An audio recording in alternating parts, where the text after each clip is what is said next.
Bismillahirrahmanirrahim. Assalamualaikum warahmatullahi wabarakatuh.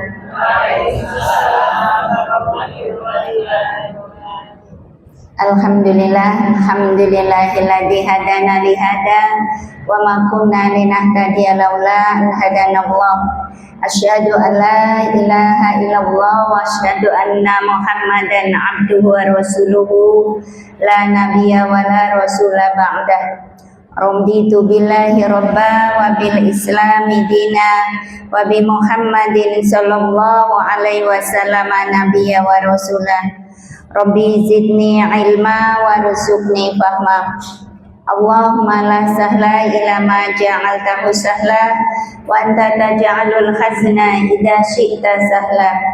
Allahumma la taj'al musibatana fi dinina wa la taj'alid dunya akbar hammina wa la mablagha ilmina wa la tusallit alaina man la yahkamuna bi rahmatika ya arhamar rahimin.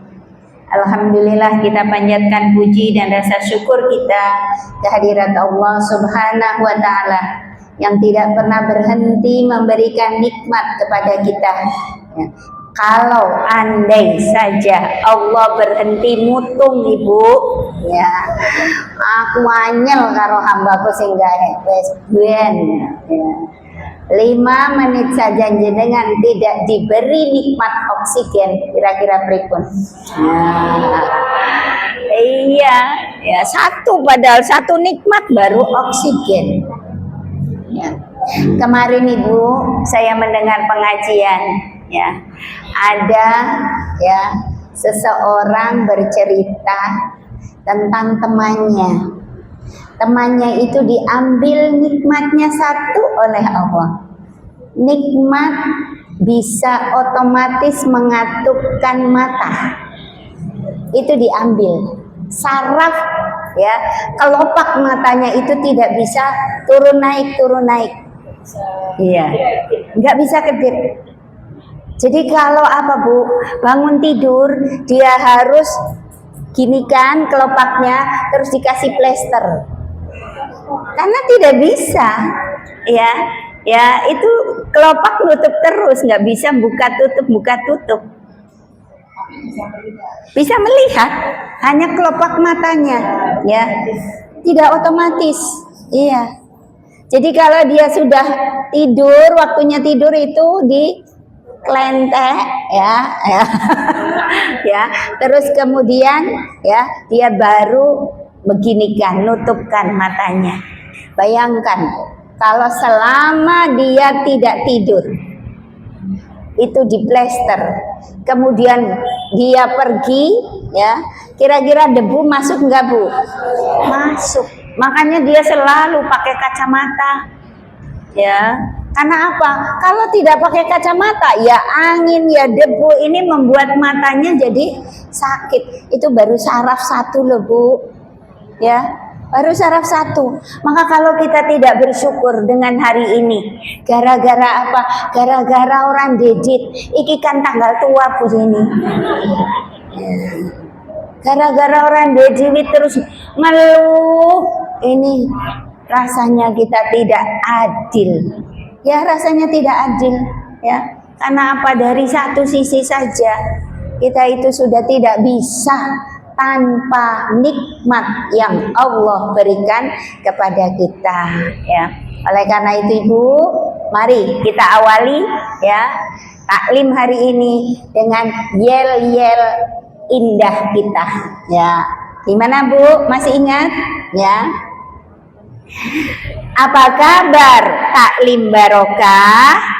Alhamdulillah, selalu bahagia, semangat, sehat, dan bermanfaat. Allahu Akbar. Sekarang ya, yang kompak Bu. Nah, apa kabar ibu-ibu al-barokah? Selalu bahagia, semangat, sehat, dan bermanfaat. Allahu Akbar. Itu harus seperti itu. Setiap hari kita harus bersyukur kepada Allah. Dengan apa? Dengan hati dan lisan kita. Kemudian diikuti tadi. Kalau kita bersyukur, Allah janjikan la in syakartum la azidannakum. Pasti bahagia, Bu. Karena Allah akan tambah-tambah nikmatnya lagi. Ya, berbeda ketika kita sebaliknya kufur. Inna adabi lasyadid, kata Allah, ya. Sesungguhnya adabku sangat pedih. Ketika bahagia maka akan timbul semangat. Orang bahagia nggak akan melokrong, Bu, ya, nggak akan kelumprak-kelumpruk. Orang bahagia itu semangat, ya, semangat, ya. Kalau dia kelihatan tidak semangat berarti ada sesuatu tidak bahagia. Dan bahagia tidak ditunggu, Bu, ya. Bahagia itu kita yang membuat, ya, kita yang membuat, dan hidup kita tidak boleh tidak bahagia, Bu. Harus bahagia. Karena dengan kebahagiaan ini juga akan kemudian menimbulkan rasa syukur. Kalau sudah bahagia, semangat yang lahir adalah sehat. Nah, jasmani dan rohani. Kalau sudah sehat harus apa, Bu? Bermanfaat. Ya, bersyukurnya udah di depan, ya. Bermanfaat. Jangan sehat untuk diri sendiri. Sehat harus menebar kebaikan kepada orang-orang yang ada di sekitar kita.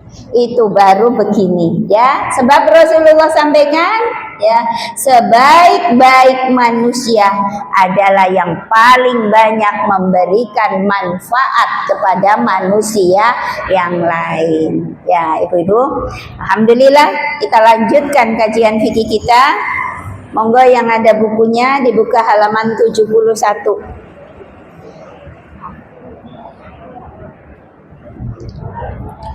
Halaman 71 ini kita masih membahas tentang amalan yang diwajibkan wudu sebelum melakukannya, ya.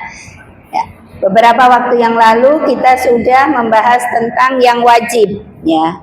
Yang wajib adalah sholat, dan ini ulama sepakat bahwasanya, ya, sholat itu harus diawali dengan berwudu.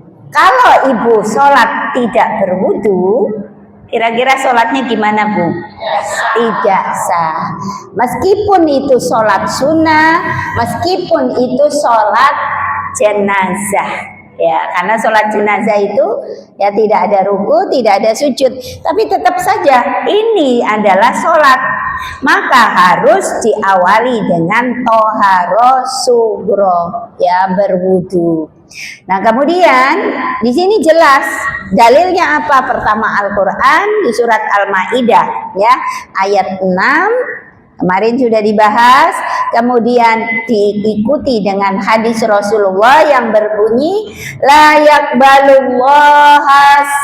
yaqbalullahu sholata hadikum, ya, bi ghairi tuhurin, tanpa berwudu. Tidak sah sholat seseorang di antara kalian tanpa berwudu. Dan ini ulama sepakat, ya, jadi sholat wajib wudu dulu, ya.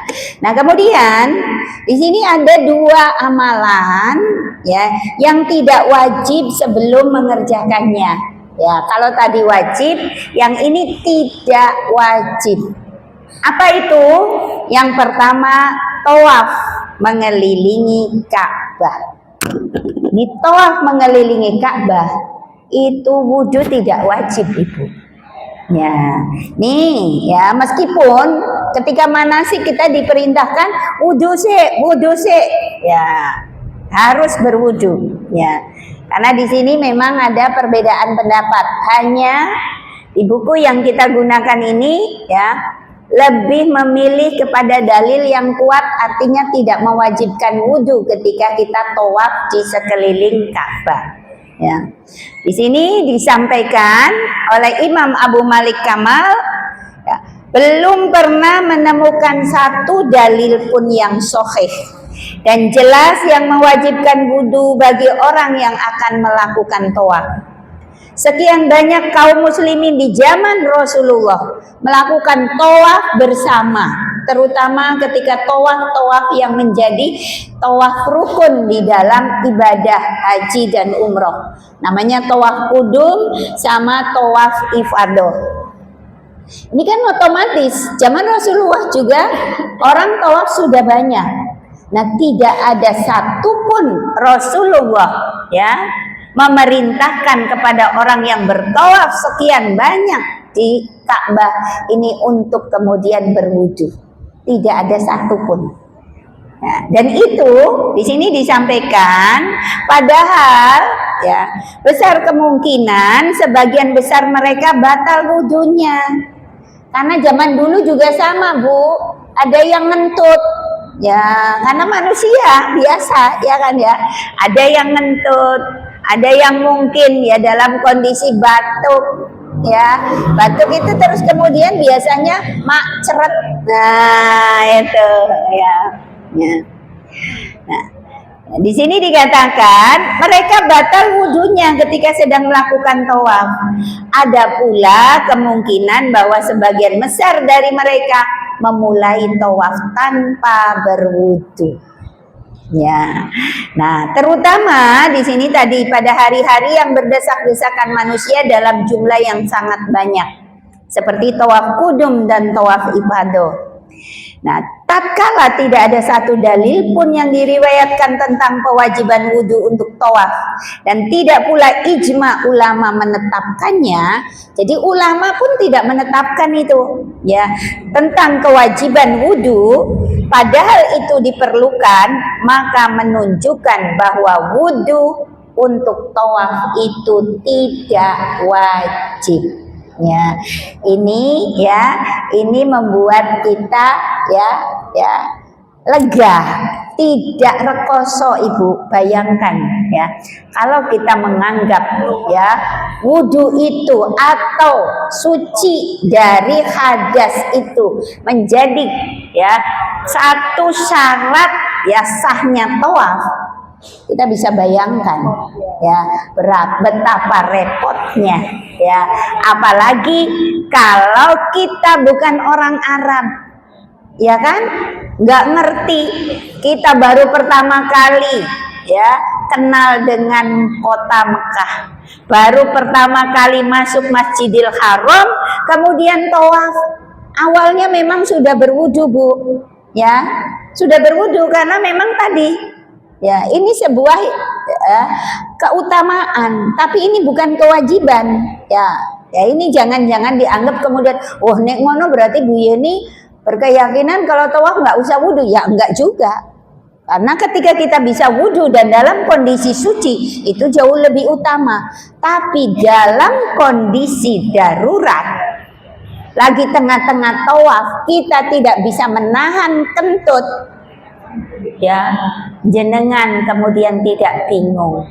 Coba kalau misalnya yang tawaf itu orang baru pertama kali umroh atau haji, yang paling kredit, yang paling ruwet itu ketika haji, Bu.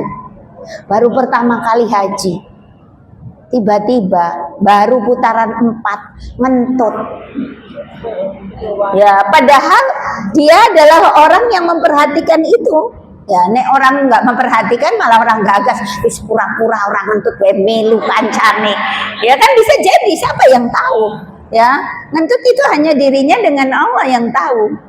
Apalagi entutnya orang muni. Jadi seperti itu. Nah, ini bisa jadi terus terjadi kebingungan kan? Nah, terus bisik-bisik karo kancane.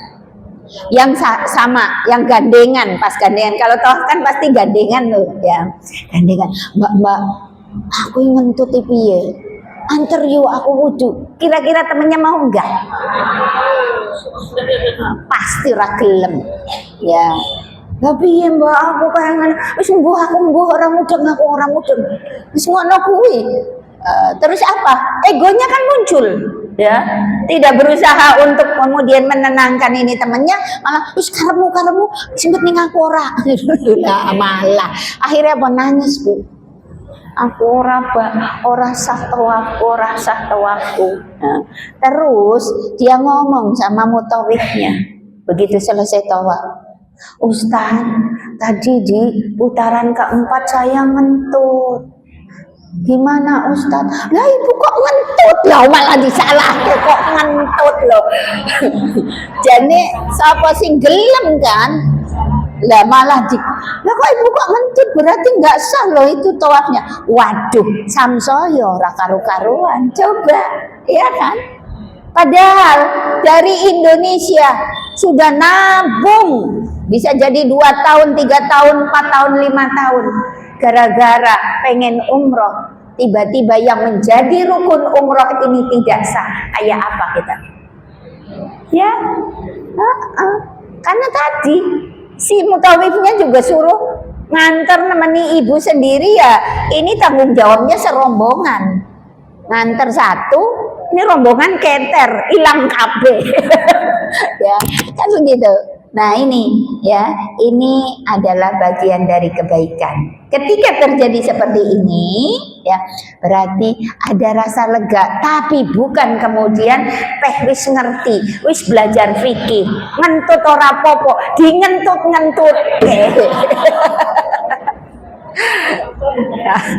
Ojo ya, kalau pengen ngentut juga ya diupayakan ditahan sampai selesai, kan begitu ya. Karena apa?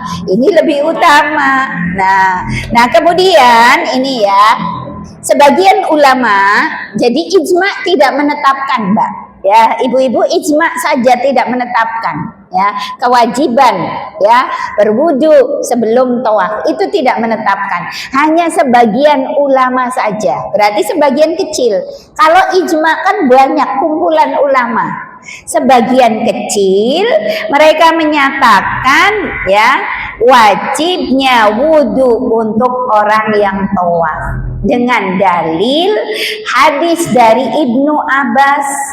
Ya, di sini disampaikan Nabi Shallallahu Alaihi Wasallam, ya dari Nabi Shallallahu Alaihi Wasallam bahwasanya beliau bersabda, at-tawafu bil baiti, ya tawaf di Baitullah sholatun, ini sama dengan sholat, illa kecuali annallaha abaha fihil kalam, Allah membolehkan bercakap-cakap, ngobrol ya dalam tawaf.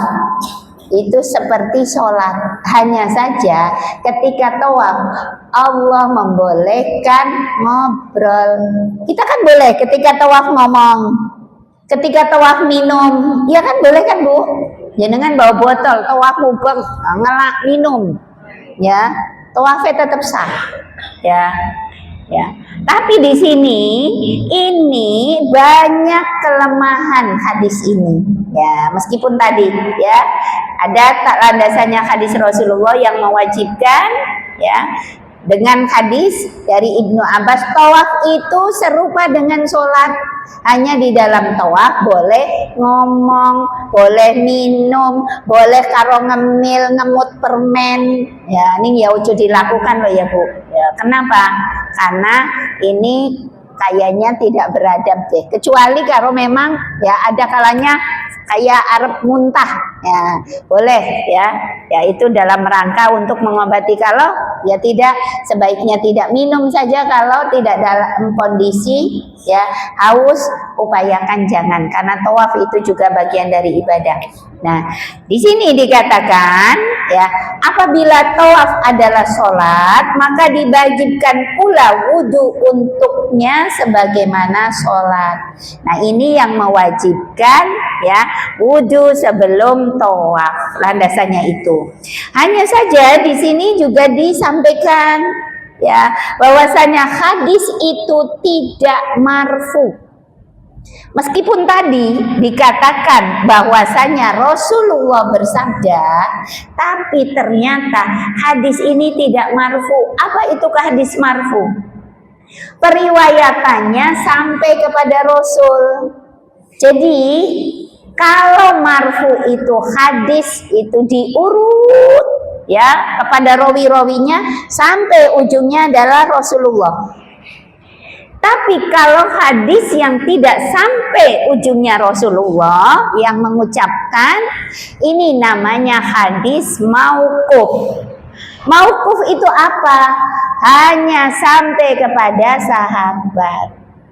Ya, oleh karena itu di sini kelemahan hadis tadi, ini hadisnya tidak marfu, tapi hanya sampai kepada Ibnu Abbas. Jadi itu bukan perkataan Rasulullah, tapi perkataan Ibnu Abbas. Karena perkataan sahabat ini juga disebut hadis, Bu. Hanya saja tadi kedudukan dari derajat periwayatannya bisa marfu, bisa mauquf. Kalau marfu itu sampai kepada Rasulullah, berarti itu apa? Sabda Rasulullah. Tapi kalau mauquf itu hanya perkataan sahabat. Ya. Nah, itu kelemahan pertama. Ya, sebagaimana dikuatkan. Ya, ini yang menguatkan juga enggak sembarang orang. Ahli hadis juga. Imam At-Tirmidzi, Imam Al-Baihaqi, kemudian Syekhul Islam Ibnu Taimiyah, kemudian Imam Ibnu Hajar dan ulama-ulama selain mereka. Jadi ini ada sisi ya tidak kuatnya di sini. Kemudian yang kedua alasannya, bila diasumsikan bahwa hadis ini sahih, maka tidak dapat dipastikan dari hadis tersebut bahwa tawaf itu serupa dengan sholat pada segala hal bentuknya. Kenapa? Karena di dalam tawaf itu ngomong nggak masalah. Sementara di dalam sholat jenengan ngobrol kira-kira pripun? Batal. Kok ngobrol ya? Kita lagi enak-enak sholat tiba-tiba ada yang nepuk blek karepe jadi makmum ya. Ning awake dhewe ora mudeng nengok opo. Ya, nganggur satu kata loh, opo? Salate pripun? Batal. Jadi kalau pelaksanaannya saja ada perbedaan, ya kan perbedaannya juga menyolok banget loh. Sah dengan batal loh. Ya, kalau tawaf ngobrol sah tawafnya, tidak batal. Tapi kalau sholat ngomong satu kata saja, itu sudah batal. Apalagi terhadap syaratnya. Wudu itu kan syarat sholat. Ya, jadi ya pendapat yang kuat di sini dikatakan ya, oleh karena itu Syekhul Islam Ibnu Taimiyah dalam kitab Al-Fatawanya berkata, sudah jelas bagi saya bahwa suci dari hadas itu tidak dipersyaratkan dalam tawaf ya, dan tidak wajib padanya tanpa ragu lagi. Ya, akan tetapi disunahkan untuk melakukan toharoh sugro atau wudu karena dalil dari syariat hanya menunjukkan tidak wajibnya bersuci pada tawaf, dan tidak ada di dalam syariat Islam ini dalil yang menunjukkan wajibnya wudu untuk tawaf. Jadi di sini tidak wudunya ya, bukan berarti tidak wudu sama sekali, tapi hanya tidak wajib saja. Berarti kalau jenengan tawaf dalam kondisi suci dari hadas, ini jauh lebih baik ya, karena masuk ke dalam ranah sunnah ya, sunnah. Makanya tadi ya, bukan berarti kemudian awake dhewe wis ora gagas ya wudu ya, karena memang ya ketika ya hal-hal yang sifatnya baik ini sejatinya ya akan jauh lebih baik dilakukan dalam kondisi suci dari hadas. Maka orang yang hari-hariannya gantung wudu ya selalu dalam kondisi tidak berhadas, ini dipuji oleh Rasulullah, ya kan? Ya dipuji oleh Rasulullah. Rasulullah itu Bu, ya saking ya menjaganya ketika dia melakukan sesuatu kebaikan, dia ingin dalam kondisi tidak berhadas. Sampai saat mau menjawab salam pun dia tunggu kalau dia dalam kondisi tidak suci, wudu dulu. Nek awake dhewe nek mong assalamualaikum, ya aku tak wudu, sing salam wis bubar. Ya. Iya bablas ya. Ya, itu ya apalagi ibadah sebesar tawaf. Maka di sini ada peringatannya. Walaupun tawaf boleh dilakukan tanpa harus berwudu terlebih dahulu, akan tetapi wudu itu disunahkan dan wudu itu lebih utama. Ya, jadi ibu-ibu, inilah kedudukan wudu dalam tawaf. Jadi bukan sesuatu yang wajib, tapi jauh lebih baik ketika kita tawaf dalam kondisi sudah berwudu. Kalau ya dalam kondisi haid itu sepakat ulama ya, wanita haid tidak boleh tawaf, haram tawaf. Ya, wanita haid itu nggak boleh tawaf. Ya, itu sepakat ulama. Tapi kalau masalah wudu, ini hanya sebagian kecil yang mengatakan itu wajib. Ya, jadi ibu-ibu, ya sekarang sudah tercerahkan ya. Ya, jadi kalau misalnya dalam kondisi tadi kredit, kitanya juga nggak berani, tiba-tiba kita dalam perjalanan tawaf kok ngentut, ya tidak usah nangis ya Bu, ya. Karena kadang-kadang bisa sampai nangis loh. Bagaimana tidak nangis? Wong ini ibadah yang aku inginkan ya, karena ya umroh itu bukan sesuatu yang mudah buat kita ya, apalagi haji sekarang ya, nunggunya lama. Kemudian yang kedua ya, ibadah atau amalan yang tidak diwajibkan wudu sebelum mengerjakannya adalah menyentuh mushaf. Ini juga ada perbedaan pendapat, ya kan? Ya. Nah, mushaf itu apa, Bu? Ya, Al-Quran yang full, tanpa arti, tanpa tafsir, ya betul-betul full Al-Quran, ya hanya tulisan Al-Quran saja. Nah ini namanya mushaf, ya mushaf, ya meskipun ya yang ada artinya juga disebut mushaf, tapi yang disampaikan di sini yang disebut mushaf itu yang tadi, yang full, ya tidak dengan arti, ya. Nah, di sini dikatakan mayoritas ulama. Nah, kalau tadi minoritas, karena ijma ulamanya adalah tidak mewajibkan wudu sebelum tawaf. Hanya beberapa ulama saja yang mewajibkan. Kalau ini mayoritas ulama menyatakan wajibnya wudu ketika hendak menyentuh mushaf Al-Quran. Ya. Nah, untuk menyatakan ini mereka berdalil dengan dalil sebagai berikut, ya. Dalilnya apa? Al-Qur'an pertama, ya. Di surat Al-Waqiah ayat 79. Berbunyi la yamassuhu illal mutahharun. Tidak menyentuhnya, hunya kembali kepada Al-Qur'an, illal mutahharun, kecuali orang yang disucikan, kecuali hamba Allah yang disucikan. Nah ini, kata ini sejatinya ya bersifat mustarok. Apa itu mustarok? Memiliki banyak makna. Karena yang disucikan itu maksudnya gimana? Kalau yang disucikan itu maksudnya adalah ya tentang toharo, berarti wudu, ya kan?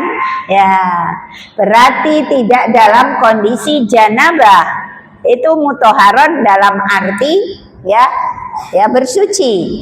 Tapi kalau al-mutahharun ini berarti iman, ya berarti ya tidak harus berwudu, yang penting dia beriman, kan begitu. Kenapa? Karena ada ayat menyatakan bahwa al-musyriku najasun, orang musyrik itu najis, ya. Nah maka di sini tadi perbedaan pendapat jadinya. Nah itu toharnya atau sucinya itu suci apa? Ya, nah suci yang ya artinya bersuci saja, ini juga berbeda pendapat. Ini bersucinya suci dari hadas besar atau suci dari hadas kecil atau dua-duanya. Nah ini juga berbeda pendapat. Kalau yang mengatakan sucinya dari hadas besar, berarti orang yang tidak wudu tapi dia tidak haid boleh pegang, ya kan? Iya. Nah, kalau sucinya dari iman berarti tidak wudu dalam kondisi haid, yang penting dia beriman, Islam, boleh dia pegang. Kan begitu, ya. Dan nyatanya Al-Quran yang ada di tangan kita hari ini, Rasido Bu, gelo. Al-Quran yang ada di tangan kita hari ini itu sebagian besar yang mencetak itu adalah orang kafir. Iya, percetakan Al-Quran terbesar itu milik orang non-muslim loh Bu, ya. Milik orang muslim itu percetakan kecil-kecil, ya. Kalau percetakan besarnya itu di Indonesia itu mayoritas milik non-muslim. Kita bisa bayangkan perlakuan mereka terhadap Al-Quran, ya kan? Nah, bisa juga diuncal-uncalkan, ya, dilempar-lemparkan, ya. Tapi yang tidak masalah, yang itu, ya, buku kok bisnis dia, bisnis mereka. Sementara kan kalau sudah sampai kita, lah kok dilempar, ditaruh, ditumpuki kacamata wae awake dhewe ndredeg kok kuwi bener apa ora? Ya kan? Ya kan, apa berupaya untuk menghormati dan memuliakan. Ya mereka tidak memuliakan, ya tidak memuliakan dan menghormati karena beda keyakinan dengan kita. Yang penting ya cuannya masuk, ya kan? Yang dipikir adalah uang, ya.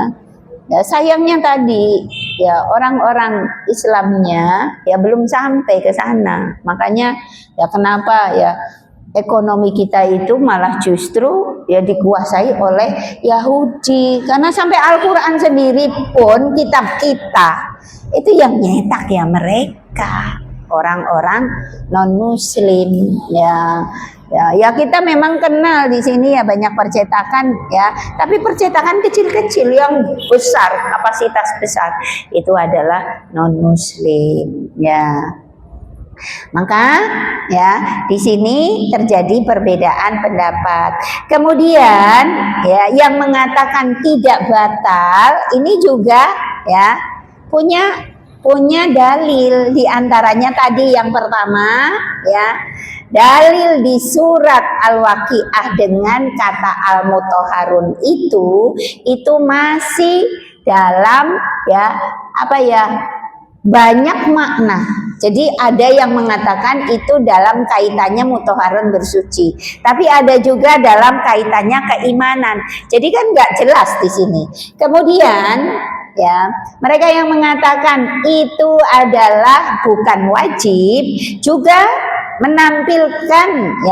menampilkan alasan bahwasannya kalimat di Al-Quran surat Al-Waqiah ayat 79 itu jangan dipisah dengan ayat sebelumnya. Kenapa?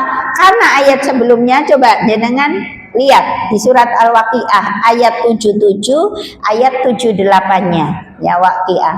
Ya, mungkin ada yang hafal juga nih ya. Karena Waqiah itu ya biasanya juga bagian dari surat hafalan ya. Innahu, sesungguhnya dia Dia siapa? Al-Quran itu la Quranun karim, sungguh Al-Quran yang mulia. Ya. Nah, kemudian di ayat 78-nya fi kitabim maknun, pada kitab yang terpelihara. Al-maknun di sini maksudnya adalah lauhil mahfud. Ya, berarti kalau lauhil mahfud di atas sana, bukan di dunia, ya kan Bu?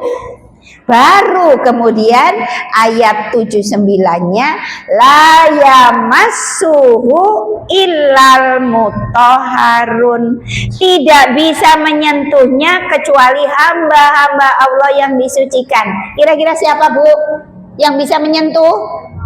Para malaikat. Ya, para malaikat, karena di lauhil mahfud. Maka ini juga yang menjadi dasar bahwasanya Al-Quran dunia kita itu tidak apa-apa kita pegang tanpa wujud. Ya, kenapa?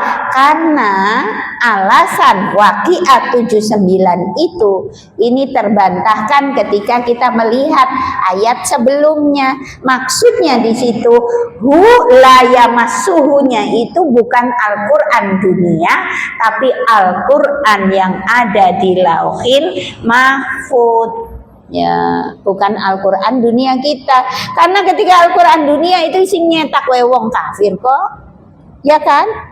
Ya, maka inilah yang menjadi pendapat bahwa itu tidak harus berwudu. Ya, kemudian ya, di sini juga ada ya di surat Abasa. Ya, di surat Abasa mereka berdalil yang tidak ya mewajibkan wudu fi suhufim mukarramah, di dalam kitab-kitab yang dimuliakan, marfu'atim mutahharu, yang ditinggikan lagi disucikan, ya, bi aidi safaro, ya, di tangan para penulis. Siapa safarohnya? Tentu saja para malaikat, ya, kiramim baroroh, yang mulia dan berbakti.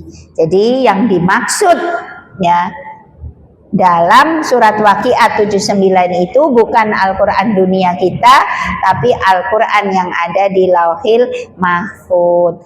Nah, terus kemudian ya mereka yang mewajibkan juga punya hadis di sini dalilnya. Ya, mereka berdalil dengan hadis. Kalau tadi Al-Quran, dalil Al-Quran terbantahkan, ya, karena tadi yang dimaksud Al-Quran itu adalah Al-Quran yang ada di lauhil mahfud. Maka mereka mengemukakan ini loh dalil dari Rasulullah. Apa dalilnya? Mereka berdalil pada hadis la yamassul Qur'ana illa thahir. Tidak menyentuh Al-Quran kecuali makhluk yang suci. Nah, akan tetapi ya hadis ini diperselisihkan kehasanannya dengan seluruh jalannya. Jadi ya hadis ini tidak sahih, ya, derajatnya sampai hasan. Karena derajat hadis dari masalah isi itu ada sahih, ada hasan, ada maudhu. Ya, sahih itu yang paling kuat, ya, yang baik, hadis yang baik, sahih. Kemudian hasan juga baik tapi di bawah sahih. Ya, kemudian maudhu itu hadis palsu. Ya, sahih, hasan, dhaif, maudhu. Ya, dhaif dulu, lemah, terus maudhu itu palsu. Ya, jadi kalau jenengan baca hadis jangan asal baca, di situ ada keterangan maudhu, nggak malah jenengan go dalil, padahal palsu. Ya itu ya, karena ilmu hadis juga harus tahu, minimal tahu globalnya. Ya, kalau tadi periwayatannya ya dari masalah periwayatannya ada marfu dan mauquf, ya. Tapi kalau dari sisi isinya, isi hadis tadi ada yang sahih, hasan, dhaif, maudhu, ya. Sahih itu yang paling tinggi, setelah itu hasan, setelah itu dhaif. Nah, dhaif sama maudhu itu tidak bisa dijadikan dalil, ya. Nah, di sini dikatakan pendapat yang paling kuat adalah yang menyatakan kedhaifannya. Bila hadis ini dianggap sahih, maka dapat dikatakan bahwa pemutlakan istilah najis untuk orang beriman yang berhadas atau orang yang junub itu tidak sah, baik secara hakiki maupun kiasan maupun secara bahasa. Kenapa? Karena sabda Nabi, ya, orang beriman itu tidak najis. Ya, oleh karena itu ayat dan hadis ini tidak mengandung sedikit pun dalil untuk pernyataan mereka, sehingga lafadz tohir pada hadis itu ditunjukkan secara definitif kepada selain orang musyrik, karena orang musyrik itu najis berdasarkan firman Allah tadi, innamal musyrikuna najasun. Sesungguhnya orang musyrik itu najis, ya. Tapi jangan kemudian nenek tonggone non muslim najis, kue najis. Nah, jangan, ya. Ya, nggak boleh, ya. Kita meskipun ya bertetangga dengan orang non muslim, kita tetap punya kewajiban berbuat baik, ya. Islam itu indah banget loh, ya. Meskipun ini bukan seakidah dengan kita, kalau dia tidak menyerang kita dan tidak mengganggu ibadah kita, maka kita punya kewajiban untuk berbuat baik, ya. Jaga tangan dan lisanmu kepada mereka, agar apa? Mereka nyaman hidup bersamamu. Jadi orang Islam yang baik itu selalu berupaya menjaga lisan dan tangannya agar tidak melukai orang-orang yang berinteraksi dengannya. Ini indah banget loh, ya Bu, ya. Ya, padahal jenengan kira-kira angel Bu, sulit mana menjaga tangan karo lisan. Alhamdulillah ngaku Bu. Ya, karena memang untuk wanita itu yang paling sulit itu adalah menjaga lisan. Maka Rasulullah wanti-wanti, ya, jaga lisanmu, ya, jaga lisanmu. Karena lisan kita itu menunjukkan hati kita, ya. Ibu-ibu jangan pernah, ya, mengucapkan kata-kata tanpa dikontrol dulu, ya. Harus dikontrol. Ini kira-kira yang keluar ini manfaat atau madharat, ya, membahagiakan atau menyakitkan. Jangan kemudian asal ngomong, ya.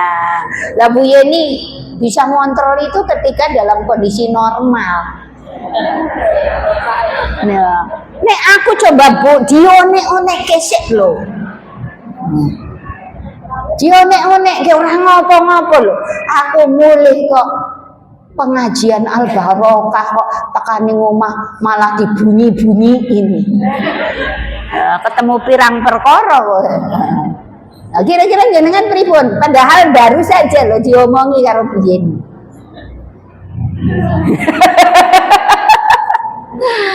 Kata Allah, idfaq billati hiya ahsan. Balas keburukan dengan yang lebih baik loh Bu. Kira-kira jenengan sakit ngomong boten Bu? Si ngomong ya urung mesti. Lah iya toh. Ya itu bukan perkara mudah, ya.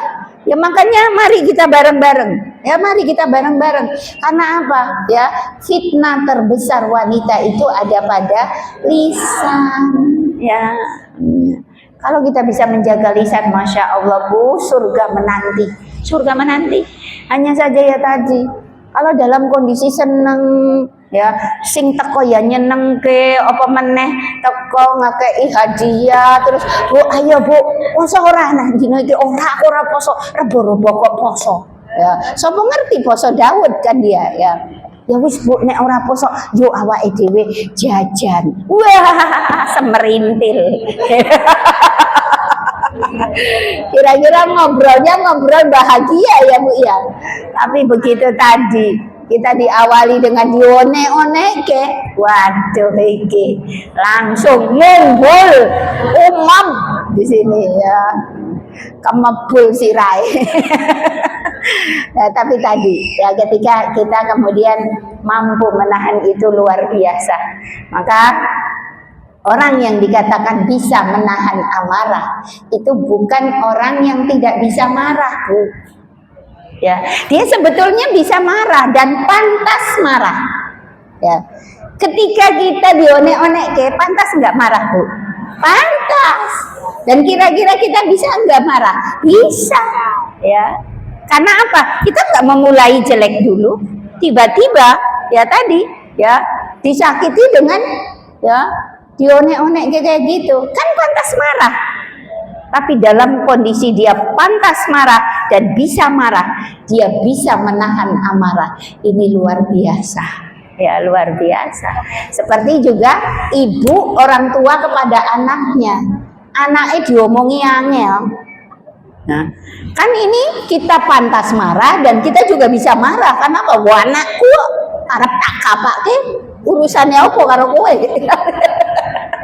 Nah itu, tapi kadang-kadang ada loh ibu malah justru tidak marah, dirangkul anaknya, kemudian didoakan, padahal dia hanya ora ya hanya luar biasa wis ora kuat harapan nesu, tapi ingat ya ingat apa hadis Rasulullah, la taghdab walakal jannah. Anaknya langsung dipeluk, kemudian diomongi baik-baik. Ini begini, ini orangnya ada, Bu. Di antara jenengan semua, mudah-mudahan ini yang datang termasuk si ngomong. Ya kan sama-sama ya. Yang namanya perempuan itu ya menjaga lisan itu tidak mudah. Maka kita minta kepada Allah agar Allah bisa mengendalikan lisan kita. Ya, minta kepada Allah ya. Ya. Nah, kemudian di sini ya pada akhirnya ya walhasil atau kesimpulannya tidak ada larangan menyentuh mushaf tanpa bersuci terlebih dahulu. Lebih dari itu tidak masalah bagi orang junub atau wanita haid menyentuhnya. Ini adalah pendapat yang dipaparkan oleh Ibnu Hazm dalam kitab Al-Muhalla. Ibnu Hazm itu ahli tafsir ya Bu ya. Ya. Jadi yang yang tidak mewajibkan juga bukan ya ulama-ulama yang ya rendah, tapi ulama-ulama kelas tinggi ya. Jadi ya kita sekarang sudah tercerahkan dua ya. Pertama, tawaf tidak wajib berwudu. Yang kedua, menyentuh mushaf juga tidak wajib berwudu. Tapi dua-duanya sama, Bu. Andaikan kita mampu dalam kondisi suci, ini jauh lebih baik dan lebih utama. Kecuali dalam kondisi darurat. Misalnya apa? Ketika kita lewat tiba-tiba dari atas lemari mak belum Al-Quran tiba. Apa wak itu? Aku urung wudu. Orang dijupuk. Nah, itu kalau memang wajib kan begitu.